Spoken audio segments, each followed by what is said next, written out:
আসসালামু আলাইকুম। আশা করছি সবাই ভালো আছো। আজকের এই ভিডিওতে আমরা সরলরেখা চ্যাপ্টার থেকে ময়মনসিংহ বোর্ড 2023-এ আসা একটা সিকিউ সলভ করব। তো আমাদের একটা উদ্দীপক দেয়া আছে, এল এম এন তিনটা বিন্দু দেয়া আছে। ক নম্বরে বলতেছে এল বিন্দুর পোলার স্থানাঙ্ক নির্ণয় করো। তো এল বিন্দুটা হচ্ছে আমাদের 4, হইতেছে 3। আমাদের পোলার স্থানাঙ্ক তাহলে কি হবে? পোলার স্থানাঙ্ক আমরা জানি আর, হচ্ছে আমাদের থিটা হয়। তো আর এখানে কি?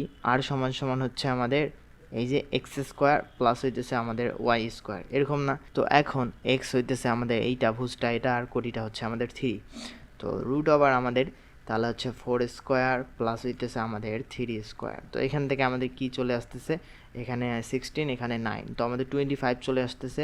তো অতএব আর ইকুয়াল টু আমরা লিখে দেবো 5 হয়ে যাবে, কারণ এখানে আমাদের 25 চলে আসবে। তো এখন আমাদের থিটা সমান সমান হবে হইতেছে tan ইনভার্স ওয়াই বাই হচ্ছে আমাদের এক্স, কারণ এটা হইতেছে আমাদের প্রথম চতুর্ভাগে কেননা আমাদের এই দুইটাই পজিটিভ, আমাদের আরও এই যে 4 পজিটিভ 3 পজিটিভ। তো আমাদের এখানে আমরা থিটা সমান সমান লিখতে পারি tan ইনভার্স ওয়াই কত আমাদের 3 আর বাই 4। তো আমাদের থিটা হইতেছে এইটা আর আমাদের আর হচ্ছে এইটা। তো আমাদের পোলার স্থানাঙ্কটা এলে কত হবে? আর হইতেছে আমাদের 5 আর থিটা হইতেছে আমাদের tan ইনভার্স। যেহেতু এটার মান একটা হেজিবিজি আসবে, ক্যালকুলেটরে বসাই দিলে আমরা এইটা এইভাবেই রেখে দিলাম। তো এটা হচ্ছে আমাদের অ্যান্সার। তারপরে খ নম্বর প্রশ্নে আমাদেরকে বলতেছে এল এম রেখাংশের লম্ব দ্বিখণ্ডকের সমীকরণ নির্ণয় করো। এল এম রেখাংশ আমাদের লম্ব, আচ্ছা এল এম রেখাংশ হচ্ছে ধরো আঁকাই, ধরো এটা হইতেছে আমাদের এল বিন্দু, এটা হচ্ছে এল বিন্দু আর এটা হচ্ছে আমাদের ধরো এম বিন্দু। আমাদের এল এম রেখাংশের লম্ব দ্বিখণ্ডক আঁকাইতে হবে। তার মানে লম্ব দ্বিখণ্ডকটা আমাদের এরকম হবে, মাঝে একটা কোথাও হবে নাকি? তো এল বিন্দুর স্থানাঙ্ক আমাদের কত দেয়া আছে? 4, হচ্ছে আমাদের 3, এটা দেয়া আছে না? আর এম বিন্দুর স্থানাঙ্ক কত দেয়া আছে? 3, হচ্ছে আমাদের 5। তো এইটার মাঝ বরাবর লম্ব একটা রেখা আমাদের এইখানে এই দুটার মধ্যবিন্দুই কিন্তু আমাদের এইটার ছেদবিন্দু হবে। তো এই বিন্দুটাকে আমরা কি নাম দিতে পারি? ও বিন্দু দিলাম। তো ও বিন্দুটা আমাদের কত হবে?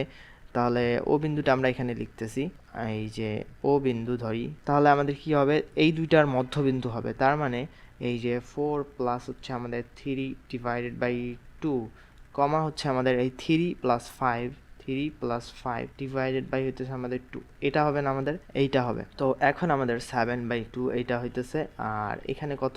আমাদের 3 আর 5 হইতেছে 8 ডিভাইডেড বাই 2, তার মানে হচ্ছে আমাদের 4। তো এই বিন্দুটা আমরা পেয়ে গেলাম, ও বিন্দুটা আমরা এটা পাইলাম। তো এখন আমাদের এই রেখাটার নাম দিলাম হইতেছে আমাদের এ বি, ধরলাম, এখানে লিখে দিবা ধরি এ বি রেখাটার সমীকরণ আমাদেরকে নির্ণয় করতে হবে। এ বি রেখাটা হচ্ছে আমাদের এল এম রেখাংশের লম্ব দ্বিখণ্ডক। তো এখন আমরা ঢাল কিন্তু বের করতে পাবো। তো এল এম রেখার ঢালটা বের করে আমরা এ বি রেখার ঢালটা বের করতে পাবো। যেহেতু এল এম রেখার ওপর এ বি রেখাটা লম্ব, তো আমরা এল এম রেখার ঢালটা আগে বের করি। ঢালটা কত হবে? আমাদের x1 মাইনাস, মানে এই যে কোটিদ্বয়ের অন্তর ডিভাইডেড বাই ভুজদ্বয়ের অন্তর। তো কোটিদ্বয়ের অন্তর এখান থেকে নিলাম 5 মাইনাস হইতেছে আমাদের 3, আর এই 3 মাইনাস হইতেছে আমাদের 4। তো 3 মাইনাস 4 তাহলে কত চলে আসলো? 5 মাইনাস 3 হইতেছে আমাদের 2, আর নিচে আমাদের কত? -1 হইতেছে। তো এখান থেকে আমাদের -2 হইতেছে। তাহলে এই এবি রেখার ঢাল আমাদের কি হবে? এবি রেখার ঢালটা কি হবে আমাদের? এই যে কি আমরা লম্ব রেখার ঢাল দ্বয়ের গুণফল জানি না? লম্ব রেখার ঢাল দ্বয়ের গুণফল হচ্ছে আমাদের এই যে m1 ইন্টু হচ্ছে আমাদের m2 সমান সমান -1 না? তো এখন আমরা একটা রেখার ঢাল আমরা এখানে বসাই দিব, ধরলাম হইতেছে আমাদের এই এবি রেখার ঢাল হইতেছে m1। তো m1 ঢালটা আমাদের বের করতে হবে। তো -1 আর আমাদের m2 ঢালটা আমরা যেটা পাইলাম তার মানে -2। তো এখান থেকে আমাদের কি 1/2 আসতেছে না? তো আমাদের এবি রেখার ঢালটা তাহলে m1 সমান সমান হইতেছে 1/2 হবে। এভাবে করবা, -2 আছে যেহেতু, এটাকে আমাদের উল্টায় -1 দিয়ে গুণ করতে হবে। তো উল্টাইলে আমাদের কত হইতেছে? -1/2 হইতেছে না? এরকম আমাদের চলে আসবে। তো এখন আমরা ঢাল জানি, একটা বিন্দু জানি, তো এবি রেখার ইকুয়েশন আমরা বের করতে পারবো। তাহলে হচ্ছে আমাদের 1,2 ঢাল বিশিষ্ট এবং আমাদের কি দেয়া আছে? এই বিন্দুটা হচ্ছে আমাদের 7/2,4 বিন্দুগামী রেখার ইকুয়েশন। তাহলে আমাদের কি হবে? আমাদের ঢাল যেটা থাকে আমরা এরকম জানি, একটা হচ্ছে এম ঢাল বিশিষ্ট আর x1 y1 বিন্দুগামী, এরকম যদি হয় তাহলে আমরা করি x মাইনাস হইতেছে আমাদের x1 সমান সমান y মাইনাস হইতেছে আমাদের y1, এরকম করি না? x1 y1 বিন্দুগামী আর m ঢাল বিশিষ্ট, আমাদের ঢাল আছে আর বিন্দুটা দেয়া আছে। তো আমরা এখান থেকে পেয়ে যাব হইতেছে, আমরা এখানে 1/2 বসাই দেই, এক্স মাইনাস হইতেছে আমাদের এক্স ওয়ান হইতেছে আমাদের 7/2 আর সমান সমান ওয়াই মাইনাস ওয়াই ওয়ান হচ্ছে আমাদের এখানে 4। তো এইটা, তো এখান থেকে আমাদের এখানে হচ্ছে x/2 মাইনাস হচ্ছে আমাদের 7/4, এখান থেকে আমাদের y মাইনাস 4 চলে আসে। তো এখান থেকে আমাদের ক্যালকুলেশন করলে আমরা যদি 4 দিয়ে যদি গুণ করে দেই উভয় পক্ষে, তাহলে আমাদের এখানে হইতেছে টোয়াইস এক্স হইতেছে মাইনাস এখানে আমাদের 7 হইতেছে 4y আর মাইনাস হচ্ছে আমাদের 16। তো এখান থেকে আমাদের আসতেছে তাহলে কি হবে, টোয়াইস এক্স মাইনাস 4y আর এই 16টাকে ওদিকে নিয়ে গেলে হচ্ছে আমাদের 9 হয়ে যাচ্ছে, +9 হয়ে যাবে। তো +9 ইকুয়াল টু হইতেছে আমাদের 0। তো এটাই হইতেছে আমাদের অ্যান্সার। তো আমরা কি পাইলাম, এখানে যদি ভালো করে লিখি twice x minus 4y plus হইতেছে আমাদের 9 সমান সমান 0। তো এইটাই হইতেছে আমাদের অ্যান্সার। তো আশা করি সবাই ভালোভাবে বুঝছো এবং এনজয় করছো। তারপরে গ নম্বর প্রশ্নটাতে আমাদেরকে বলতেছে mn ও nl রেখাদ্বয়ের অন্তর্ভুক্ত কোণের সমদ্বিখণ্ডকের সমীকরণ নির্ণয় করো। তো আমাদের বিন্দু 3টা দেয়া আছে। আমাদের দেখো আমাদের m বিন্দুটা হইতেছে কত, আমাদের 3,5, আমাদের n বিন্দুটা কত 6,4 আর আমাদের কি দেয়া আছে l বিন্দুটা হচ্ছে 4,3। তো 3টা বিন্দু আমাদের দেয়া আছে। এখন বলতেছে mn ও nl রেখাদ্বয়ের অন্তর্ভুক্ত কোণের সমদ্বিখণ্ডক। তো তার আগে আমাদের এই mn আর nl রেখাদ্বয়ের রেখাদ্বয় বের করতে হবে। তো mn রেখার ইকুয়েশন হবে আমাদের, তো এরকম দুইটা বিন্দু থাকলে আমরা জানি কি করতে হয়, x মাইনাস হইতেছে আমাদের x1। তো দুইটা বিন্দু, তো আমরা একটাকে x1 y1 একটাকে x2 y2 ধরে নিলাম। এই দুইটা x মাইনাস হইতেছে x1 তার মানে হচ্ছে আমাদের 3, তাহলে হচ্ছে আর x1 মাইনাস x2 তার মানে হচ্ছে 3 মাইনাস হইতেছে আমাদের 6, এরকম চলে আসবে। আবার এখানেও আমাদের y মাইনাস হইতেছে y1 এখানে আমাদের 5 আর y1 মাইনাস হইতেছে আমাদের y2, তো 5 মাইনাস হইতেছে আমাদের 4। তো সূত্রটা যদি এখানে লিখি দিই x মাইনাস x1, এগুলো জানার কথা, x1 মাইনাস হইতেছে x2 সমান সমান y minus y1 divided by y1 minus y2। তো এইটা হচ্ছে আমাদের সূত্র, এইখানে আমরা এইটা অ্যাপ্লাই করছি, একটাকে x1 y1 একটাকে x2 y2 ধরছি। তো আমাদের তারপরে কি করতে, এটাকে আমরা একটু সিম্পলিফাই করে নেই, তাহলে আমাদের চলে আসবে এখানে আমাদের কত 1 চলে আসতেছে, 1 দিয়ে এটাকে গুণ করে দাও, তার মানে x মাইনাস 3 আমাদের হবে। আর এখানে আমাদের কত চলে আসতেছে, -3 চলে আসতেছে, -3 দিয়ে এটাকে গুণ করে দাও, -3y আর মাইনাস মাইনাসে প্লাস হয়ে যাবে আমাদের 15। তো এখান থেকে আমাদের কি চলে আসতেছে x প্লাস 3y আর এইটা ওদিকে চলে গেলে আমাদের -18 সমান সমান 0, এইটা চলে আসতেছে। তারপরে এখন আমাদের কি করতে হবে, nl রেখার ইকুয়েশন বের করতে হবে। তো nl রেখার ইকুয়েশন সমান সমান আমাদের তাহলে কি হবে, আবার আমরা এরকম x মাইনাস x1 করে দিব। তো x মাইনাস, এবার আমাদের কি nl না, এই n আর l, তো এইটাকে আমরা x1 y1 আর এটাকে x2 y2 ধরে নিলাম। x মাইনাস 6 আর 6 মাইনাস হচ্ছে আমাদের 4, এটা চলে আসতো সমান সমান y মাইনাস হচ্ছে আমাদের y1 এখানে আমাদের 4, তাহলে হচ্ছে 4 মাইনাস হইতেছে আমাদের 3, এইটা চলে আসবে। তো এখান থেকে আমাদের চলে আসতেছে, এখানে আমাদের 1 চলে আসতেছে, 1 দিয়ে এটাকে গুণ করে দাও, তাহলে মানে x মাইনাস 6 আর এখানে আমাদের 2 চলে আসতেছে, 2 দিয়ে এটাকে গুণ করলে টোয়াইস y মাইনাস হচ্ছে আমাদের 8। তো এখান থেকে আমাদের x মাইনাস টোয়াইস y আর -8টা ওদিকে চলে গেলে +8 হয়ে যাবে, তার মানে +2 হয়ে যাবে, আর এখানে -6 আছে সমান সমান হচ্ছে আমাদের 0।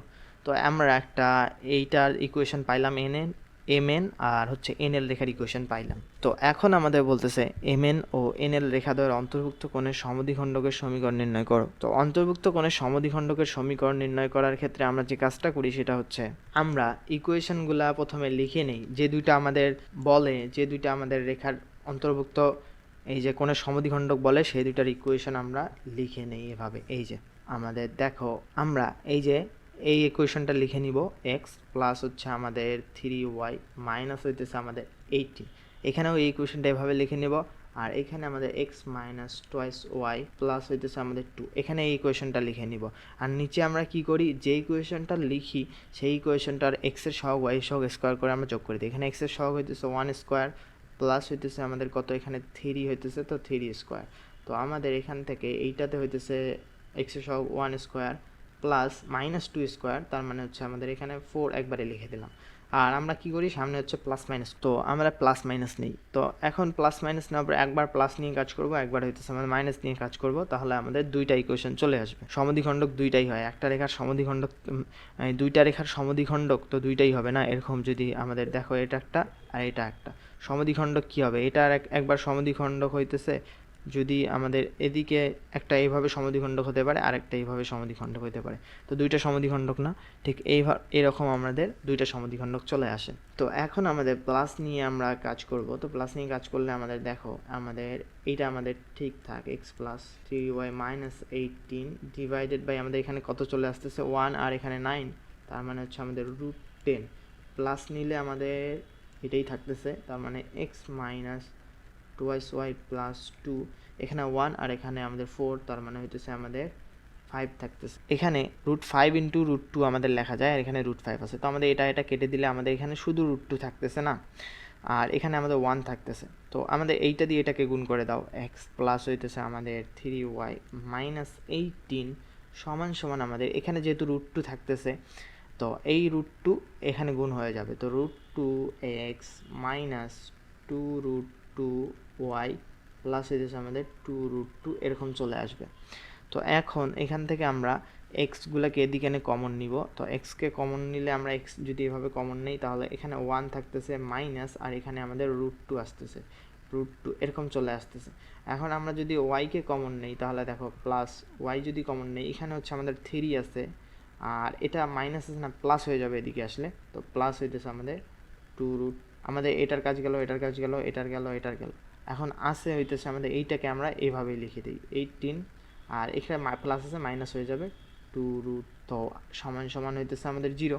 তো এটাই হইতেছে আমাদের একটা অ্যান্সার। আরেকবার আমাদের মাইনাস নিয়ে কাজ করতে হবে, তো আমরা এটাকে, তো এটা হচ্ছে আমাদের একটা অ্যান্সার। আরেকবার আমরা মাইনাস নিয়ে কাজ করব। মাইনাস নিয়ে কাজ করলে আমাদের হতেছে, তার মানে এখানে যেহেতু এটাই আমরা লিখে দিয়ে একটা মাইনাস করে দিতেছি, তাহলে আমাদের এখানে একটা মাইনাস একটা এভাবে চলে আসলো। তো এখন আমাদের যেহেতু এইটা আমাদের √2 হয়, এই যে এটাকে এইটা দিয়ে এটাকে করলে আমাদের কাটাকাটি করলে √2 হয়, এইটা দিয়ে আমরা গুণ করে দিই। তো আমাদের এখানে যেহেতু 1 এটার সাথে এটাকে গুণ হয়ে গেল এক্স প্লাস 3y মাইনাস 18, তো আমাদের শর্টকাটে করার জন্য এখানে একটা -1 দিয়ে এভাবে গুণ করে দিলেই তো হয়তো, -1 ইন্টু হইতেছে আমাদের এই যে √2x মাইনাস 2√2y প্লাস 2√2, সরাসরি এই লাইনটা লিখলেও হয়তো আমাদের এটা -1 দিয়ে গুণ করে এখানে আমাদের আনলে হয়তো। তো এখন আমাদের এইটা আমাদের এইদিকে প্লাস হয়ে যাবে না, -1 যেহেতু আছে পুরাটাকে তুমি এখানে প্লাস করে দাও, তার মানে কি হবে এখানে দেখো এক্স প্লাস, তো একটু ভেঙে লিখতেছি পরে আবার বুঝবা না কমেন্টে আসিয়া বলবা ভাইয়া বুঝি নেই। তো এখানে দেখো প্লাস এই পুরাটাকে এদিকে আনলাম, -1 আছে না পুরাটাকে আনো, তার মানে এখানে √2x মাইনাস 2√2y আর এখানে যেগুলো চিহ্ন থাকবে সেটাই 2√2 সমান সমান হচ্ছে আমাদের 0। তো এখান থেকে আমরা কি করব, এখন এক্সটাকে কমন নাও, এক্সকে কমন নিলে হইতেছে √2 প্লাস হইতেছে 1, এই কারণে এখানে √2 আছে এখানে 1 আছে, গেল আমাদের এক্সের কাজ গেল। এখন আমরা ওয়াই এর কাজ করব, ওয়াই যদি নেই এখানে 3 আছে আর এখানে আমাদের এই 3 মাইনাস 2√2 এরকম আমাদের চলে আসছে, তো ওয়াই এর কাজটাও গেল আর প্লাস হইতেছে আমাদের 2√2 আর মাইনাস হচ্ছে আমাদের এখানে 18 সমান সমান হইতেছে আমাদের 0। তো এটা হচ্ছে আমাদের আর একটা অ্যান্সার। তো আশা করি সবাই ভালোভাবে বুঝছো এবং এনজয় করছো। তো এই দুইটাই হইতেছে আমাদের অ্যান্সার। তারপরে তোমরা যদি যোগজীকরণ চ্যাপ্টারের সৃজনশীল সমাধান যদি পেতে চাও তাহলে আমাদের প্রাইভেট গ্রুপে জয়েন হয়ে যাইতে পারো। এখানে বেসিক আলোচনা দুইটা আছে, সৃজনশীল সমাধানের জন্য যা যা প্রয়োজন বেসিক কিছু ধারণা এখানে আলোচনা করা হয়েছে, আর সৃজনশীল সমাধান হচ্ছে 2023 সালের সব বোর্ড প্রশ্ন আমাদের সমাধান করে দেওয়া হয়েছে। আর তোমরা এখানে সেন্ড মানি করে তোমরা প্রাইভেট গ্রুপে জয়েন হয়ে যেতে পারো, আর ডেমো ক্লাস হচ্ছে কমেন্ট বক্স অথবা ডিসক্রিপশনে পেয়ে যাবা। তো সবাইকে আসসালামু আলাইকুম।